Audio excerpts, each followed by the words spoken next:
بسم اللہ الرحمن الرحیم۔ اللہ کے نام سے شروع جو سب پر مہربان نہایت رحم کرنے والا ہے۔ السلام علیکم ورحمۃ اللہ وبرکاتہ۔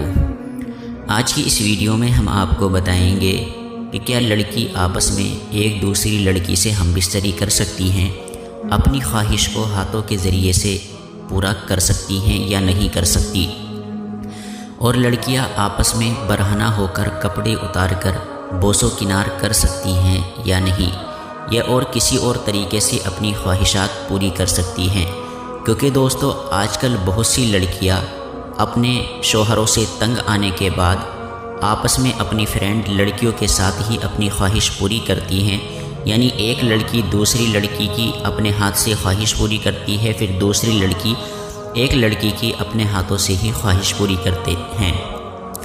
تو کیا لڑکیوں کا آپس میں اس طریقے سے ہم بستری کرنا، خواہش کرنا جائز ہے؟ آج کی اس ویڈیو میں ہم آپ کو یہی بتائیں گے۔ پیارے دوستو، ایک اصولی بات سمجھ لیجئے کہ جب ہم میں سے ایک گناہ ہو جائے تو بجائے ہم اس کو پھیلانے کے اس پر پردہ ڈالنے کی کوشش کریں، کیونکہ اللہ گناہوں پر اس وقت تک پردہ ڈالتا ہے جب تک انسان پردہ ڈالتا ہے۔ جب انسان اپنے گناہوں پر شرمندہ ہونا چھوڑ دے تو پھر اللہ بھی ان گناہوں کو کھول دیتا ہے، کیونکہ اللہ پاک کو یہ بات سخت ناپسند ہے کہ ایک بندہ گناہ کرے اور پھر لوگوں کے سامنے اس کو کھولے اور شرمندگی بھی محسوس نہ کرے۔ تو یہ بات یاد رکھیے، چاہے جنسی ملاپ ہو نامحرم کے ساتھ ہو، یا چاہے جنسی ملاپ دو لڑکیوں کا آپس میں ہو، یہ حرام ہے۔ اس میں کسی اور طرح کی دلیل پکڑنا یا کسی اور طرح کی بات کرنا یہ بالکل غلط ہے۔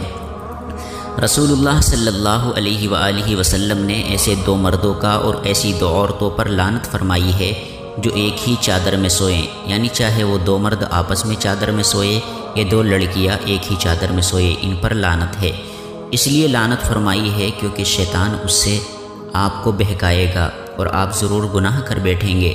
لڑکیوں کا آپس میں ہم بستری کرنا، خواہش پوری کرنا، یہ کہاں سے آیا ہے؟ یہ باطل طریقے سے آیا ہے، یہ شیطانی فتنے سے آیا ہے، یہ میڈیا کے گندے استعمال سے آیا ہے۔ یاد رکھیے، قوم لوط کو عذاب اسی وجہ سے دیا گیا کہ وہ مرد ایک دوسرے مرد کے ساتھ جنسی خواہش پوری کرتے تھے، اور آج کل کے دور میں مردوں کے ساتھ لڑکیاں بھی اس گناہ میں ملوث ہو چکی ہیں۔ یہ سب کچھ شیطانی ہتھ کنڈوں کی وجہ سے ہوا ہے۔ اگر آپ کو اس سے بچنا ہے تو سب سے پہلے دین سے اپنا رشتہ مضبوط کرنا ہوگا۔ اتنا تعلیم حاصل کرنا کہ جائز اور ناجائز کے درمیان فرق سمجھ آ جائے، یہ آپ کے لیے فرض ہے۔ جب آپ کو یہ نہیں پتہ کہ دو لڑکیوں کا آپس میں اس طرح بیٹھنا کہ ایک دوسرے کا سطر یعنی جسم باڈی نظر آ جائے، حرام ہے۔ علماء فرماتے ہیں کہ ایک عورت کا دوسری عورت سے بالکل اسی طرح پردہ ہوتا ہے جس طرح مرد سے۔ مطلب یہ ہے کہ نہ تو وہ عورت اپنا سینہ دوسری عورت کو دکھا سکتی ہے، اور نہ ہی اپنے جسم کا کوئی اور حصہ، کوئی اور عضو دوسری عورت کو دکھا سکتی ہے۔ صرف اور صرف چہرہ اور بال کھولنا جائز ہے۔ یہ سوچے کہ دین میں اتنے پردے کا حکم فرمایا گیا، کیا اس دین میں اس بات کی اجازت ہوگی کہ لڑکیاں آپس میں اپنی خواہش کو اپنے ہاتھوں سے ہی پورا کر لیں؟ ہرگز نہیں۔ یاد رکھو، یہ حرام کام ہے۔ اگر کسی لڑکی سے اس طرح کا گناہ ہو گیا ہے تو وہ اللہ سے توبہ کرے، اللہ پاک سے معافی مانگے، اللہ پاک ہم سب کو ہدایت دے۔